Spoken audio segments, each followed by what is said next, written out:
بسم الله الرحمن الرحيم.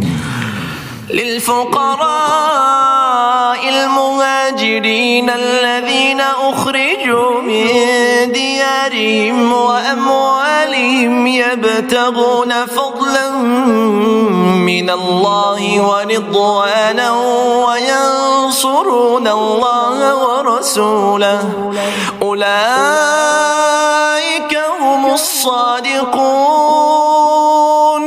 والذين تبوأوا الدار والإيمان من قبلهم يحبون من هاجر إليهم ولا يجدون في صدورهم حاجة مما أوتوا ويؤثرون على أنفسهم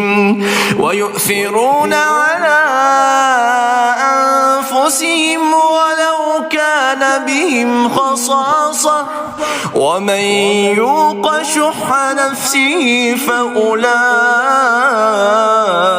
هم المفلحون. والذين جاءوا من بعدهم يقولون ربنا اغفر